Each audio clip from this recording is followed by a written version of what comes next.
Hello, everyone, and welcome back to the Amethyst Weekly Podcast. I'm joined today by Zach Livingstone, and not Alex Johnson. It's Jack Harrington, I believe. Yes. It is Feel free to indeed. It is indeed. feel free to introduce yourself to us. You I do. mean, Who you I race in Div representing?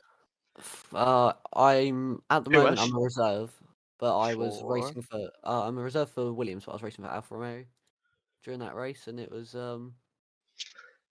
quite an interesting one. I think it's fair to say. yeah. Um. So it's good to have you here. Obviously, unfortunately, Alex can't make it today. I'm sure everyone will miss him dearly. So we'll get we'll not delay ourselves. Let's head right into Tier 1, hosted by Jack Harrington. I mean, from the start, it was as you expected in the sprint. Casper's on top once again. He just seems to get better and better each race. Obviously, in the main race, quite unlucky to be quite a controversial moment between the Mercedes and the Williams where Casper is pushed off track a little bit. And yeah, that is. He has lost out on some points, and Fox Johnson will be very happy. Whether that was a tactical move from the team, I guess they're the only ones to know. But yeah, Fox Johnson obviously very close on the win as well during the race. 0.017 of a second off of those extra 7 points, which in a championship can be so precious. But what I wouldn't do is I wouldn't rule Gotting out quite yet. I mean, quite a few races to go, and Gotting did show some pace. Obviously, he got pole position by less than a tenth, but he did get pole position. Casper's just got the P2, and Casper's did get him in the sprint, but I wouldn't only rule by out quite yet. 4/10 of a second as well. I think you kind of glossed over who won the feature race. Ultimately, it was Myron Peel on top for Aston Martin's first win since the departure of Roy Bates, a historic moment in the team's history. Also, it was Myron Peel's first win since season 5 after he took a bit of a hiatus from Amethyst Racing.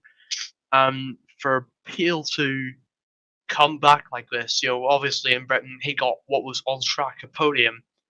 This is some serious strides he's making that's put him to, I believe, fourth in the Drivers' Championship. That's put Aston Martin, of all teams in the world, third in the Constructors, which is just an absolutely incredible achievement for the lads, despite us not having a second Tier 1 driver as of yet. Other noteworthy battles were between Kennedy and Kasper Skalski, normally in Tier 2. Punched a bit above his weight, along with his colleague Marco Mangano, the Ferrari team principal, scoring points on his return to Tier 1. Very good day for the Ferrari boys. If we kind of gloss over the massive controversy that happened, Bento as well. Falling back a wee bit. He's slipping. I'm a kind of like I'd be getting a bit worried if I was the boys over at Williams. It's not looking very. Yeah, it's kind of just falling out of their hands. Sorry, it's your segment. Continue. I mean, you have to remember they do have an amazing reserve driver, so. But yeah, I mean, I think we have to do. I do think we do have to give credit to the Aston Martin driver. I mean, if you looked at qualifying, you saw he got P8.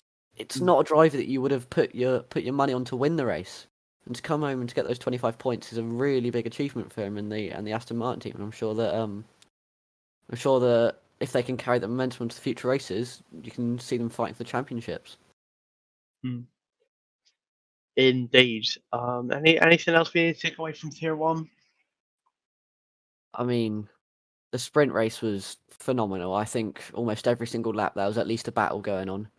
And obviously turn 1, lap 1, there was a bit of an incident, but when you just look at Austria as a whole, the track itself just suits itself perfectly for close battling, and that's exactly what we had. Yeah, I think another massive performance I'm seeing now is Ryan Kennedy actually making up 12 positions that would ultimately become by the end of the race, from 17th lining up on the grid all the way up to 5th place, along with his teammate Sven Nydam collecting 3rd place. Absolutely. I mean, all you have to do is look at the race results to just see how chaotic that race was. I mean, P1 in quali finished 16th, P2 finished 12th, I mean, it's just crazy. Inside of the top 10, I think there's there's 6 drivers in the top 10 who finished in the points, who in qualifying were either out in Q2 or were last in Q3. Ooh. It was just mental. Yeah, absolutely. On to tier 2 we go, where we saw quite a similar style of a race. It was majorly in the wets for the feature race, Mm. accompanied by a very late safety car as the track began to dry up. Now, Alex Harris in his Mercedes was leading the race for the entirety of it. He looks utterly unstoppable Mm. until it all came crumbling down for both the team principal and vice team principal in the commentary box. As the safety car came out, he got a drive-through for speeding under VSC, if I'm not mistaken, only to then put it in the wall. I think it was at the exit of turn 2, which isn't a corner really. Yeah. It was just an absolute nightmare for the fellows over at Mercedes, which ultimately saw the reigning champion Vlad Rosu take his first win of the season. An incredible day for him, who's been slowly making his way back up to the top of the grid. Other noteworthy performances were Ryan Much in his Red Bull collecting 5th place. I'm not sure. I think he got a time penalty that actually put him 11th. But it was a very good performance from Yeah. him on track to collect that, very coveted position. We also saw Skalski stay on that podium after his win in Silverstone, really keeping up that consistency, which ultimately sees him top the standings on 81 points, with Rosu second on 73. Mm. Soybean as well kind of looked a little bit off pace, ultimately collecting P9. Another big incident in Tier 2 was between Oliver McWilliams and Rolf van Loon. On the last sector of the race, McWilliams was on track to get his first points of the season since the opener in Bahrain. A great day for the Aston Martin team principal until a little bit of, uh, I think a bit of confusion happened because I was speaking with Van Loon after. I was a little bit angry. Some choice words were said, but the way he saw it, I was a significantly slower car, and he thought I was on the curbs. So I mean, I'll do my best to see if I get the footage over to Zach Mm. so he can show us more obviously. So I'm not ranting for nothing, but he Van Loon is still turning in more than he has to for the corner, and ultimately kind of turns into himself. Yeah. It was a massive incident, ultimately for very little. I think as well, we saw this in Silverstone, but we also saw this here in Austria. The qualifying was absolutely minuscule in terms of gaps, with the top 15, I think it was. Yep. Top Yes, the 15. top 15 separated by only 4/10 of a second, which is just absolutely incredible to see. That there's just such fine margins in this uh, championship that's going on. Uh, Mm. Another noteworthy thing to point out is Matthias Rasmussen, the season 4 champion, getting points once again for Haas. A good day for him. Um, Another good day it was for I think Hugendorf as well had a very good day at the office, coming in at P4. Mm. A very good day for one of the Alpine drivers.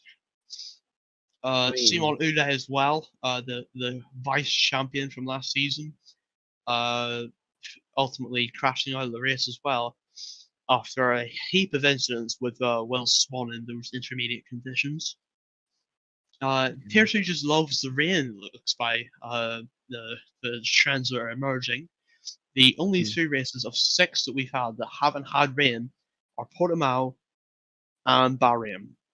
Yeah. Yikes. We're heading into Paul Ricard now, which, from what I've seen, isn't actually that bad in the inters, so I wouldn't mind if that trend keeps itself up. Plus, the racing is actually very, very intense because the rain brings that element of unpredictability. So, it was a very interesting race overall. Capped off with some massive battles, some pretty massive incidents as well. And yeah, I think I'll close off tier 2. On to tier 3 with Zachary Livingstone. Thank you, McWilliams. I should start off with quali, where it was very, very close. I think in the end, maybe like P1 to P5, there was only maybe 3/10 in it. It was really, really fun to watch and fun to participate in as well. I took pole. Then behind me was Puthran, I believe, and then Kingma, who had a great showing. Obviously, this race. In the sprint, I lost out to Puthran on the start. He overtook me. But after 2 safety cars, which is the most boring thing in a sprint race, by the way, yeah, it was just awful. 2 safety cars. On the second safety car restart, I think he lost his way a little bit up at the hairpin at turn 3, I believe it is, and he sort of lost control and went into the wall and damaged his front end plate, which dropped him down a few positions, which was unfortunate because he was showing how strong he was at the front. He was really commanding the race, but then yeah, I guess he just had maybe his tyres were too cold or something. But it was very unfortunate. I took the sprint race win with Kingma coming in P2 and Talbon, the new Williams driver, coming in P3. In the race, it didn't go incredibly well for me.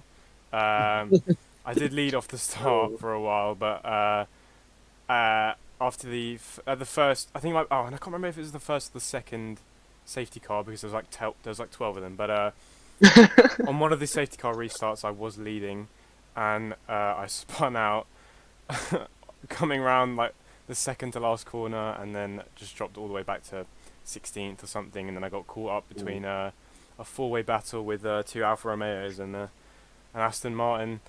And I made contact with Puthran, who was there as well, and just kind of put an end to my race. But I will not bang on about myself forever. We should talk about Kingma, who had a insane race, finishing 17 seconds ahead of the GOAT, Luke Martin, finally getting his podium in in Amethyst season 5. Followed up by the McLaren driver of Nilsson, who had a great showing there, and Puthran with the masterful recovery to P4, and Kosev with another top 5 finish, which I thought was very impressive from him. That's all I've got to say, really. It was a very enjoyable race, and up until I crashed, obviously, but yeah. We also saw what was quite honestly another very depressing performance from the Alfa Romeo lads, I can't lie. Seeing, I think it was Kailan Kosev spin at the penultimate corner, like perfectly in the vision of the other 2 drivers behind him, was heartbreaking, because prior to that, Ducker had already thrown his race in the bin. Ultimately he finished a lap behind Kingma. Yeah, it's unfortunate for Duck there. So, I mean, one day the quali will not be a fluke, and they'll keep it together in the race, and we'll all be happy. We'll have nice parties celebrating the day where Tier 3 Alfa Romeo did bits. But yeah, it'll soon come, boys. Don't give up hope. One day. Yeah, I mean, also you look at the sprint. I mean, Duck. Did he get? Was it P7 or I think it was P7 on track? I mean, that's 2 points, but once again, the nature of this track, such close racing, he loses out 4 positions just because of 3-second time penalty. Duck came 11th in the sprint. Yeah, after the time penalty. And yeah. Sorry. It's those minuscule little mistakes which can just define races, and it will be annoying for him after all of that just to not get any points. Another big drive, I think, was Erling Heiker keeping his composure and eventually climbing all the way up to P8 from P15 in the grid. In what was quite a eventful evening for the Aston Martin boys, with Adolf eventually taking BNF in P17. Yeah, but he's not had a great start to his Aston Martin career, has he? Which is quite unfortunate. Yeah, and it's just like begs the question, like, when is too much? When will when will I start looking for other options? Obviously, that's a wee Wow. secret. I'm Wow. not gonna. Hit public. Yeah, jeez. He's listening, just wiping the tears off his face. Poor guy. Right, it's not a matter of when. It's not. It's a matter of if. Okay. It's a matter That's of when you're going. but yeah, obviously, it's not what anyone wants. But obviously, everyone's kind of, got their eyes looking forward for France and just hoping for better, really. Yeah. There was, in fairness to him, there was a lot of incidents that didn't go his way, so we'll have to see how those tickets pan out.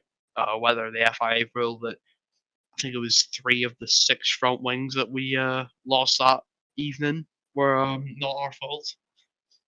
Sorry But, to interrupt you. I've just been looking back like multiple races, and I've seen Hiker got P3, but it was like a lap down. Yeah, because I lapped the whole field. Harrington. Yeah. Are you sure you're in the right division here? Yeah, no, it was oh no, fuck's sake. Oh. Stop trying We'll to move expose on. him. We'll focus on Austria. Yeah. Yeah, obviously Hacker's still shown that he's still a very good driver, when he's put in that uncomfortable P15 position, lining up to Yeah, start the race, getting it right back up in the points. At one point he was fighting for, I think it was like 3rd or 5th on track. And the strategy just kind of, ruined his race a wee bit because because there was a lot of incidents he got caught up in. But it was a lot of promise, and let's hope that these results can keep coming in throughout the rest of the season as we approach the halfway point in France. With Not a very fun driver circuit. contracts running out as well. Might see some shifts in the market. A fair few indeed. Yeah. Any I predictions that you might have for driver moves? Whip Williams? I think we might see. I'm trying to think about who's punching above their weight in terms of the team they're I think in. we might see Hiker departing from Aston Martin by the sounds of it. No, yeah. You guys are 9th in the Constructors' Championship, which is not a great look, but I'm sure you will I do improve not know what you are waffling about. as the season goes on. I think one to think about would actually be Kingma, because Alpine That is true. That is very true, actually. Alpine are not doing. I'm not going to say they're doing horribly, because they're not doing horribly. They're doing quite well. But someone who's winning a race by 17.5 seconds to P2 isn't exactly the median sort of quality they have there. No. So we could see, some teams really try and snap in for him. I'm not going to say any. I don't have any plans to sign him myself. We'll cut that out. Yeah, you do. Shut up. Yeah, you do. You definitely do, I don't, mate. shut up, Jack. What do you know about here, man? These are not your ends. But yeah, obviously, what would another one be? I think maybe one to think about would be Evan Potts. Potts shows not to race, bro. He's out. He is surrendered. I think maybe I'm looking up and down the tier 2 grid. I'm trying to see if I can find anyone who's like way too up or way too down. I'm not sure. In fairness, these grids are so competitive. You could genuinely think about anyone going anywhere. Yeah, exactly. Maybe Williams are looking to strengthen their T2 lineup.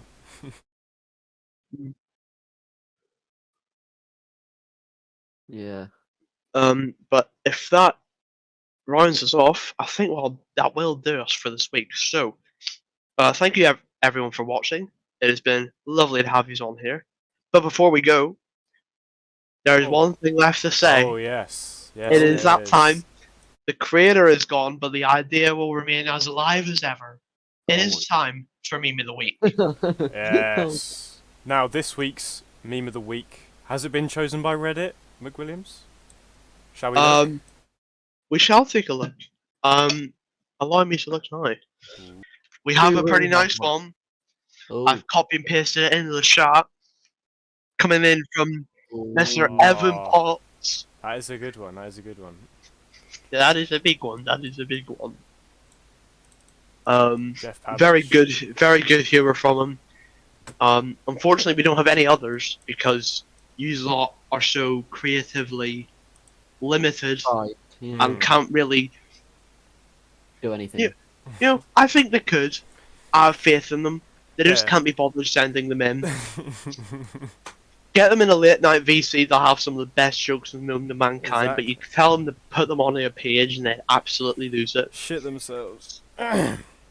Which means we obviously need our meme of the week. So, if you have a good meme, some good banter, some would argue, feel free to send it to myself, Alex Fox Johnson, Zach Livingstone, or even up on the Reddit or in the Amethyst Racing Discord server, and feel free to tag any of us. We'll certainly look at it, and we'll by hell consider it. So yeah. So hopefully we have a few more, because eventually we'll get a slideshow going, we'll get all the contestants, maybe a podium going for it. But yeah, with that little business out of the way, we will see you lot next week after Paul Ricard.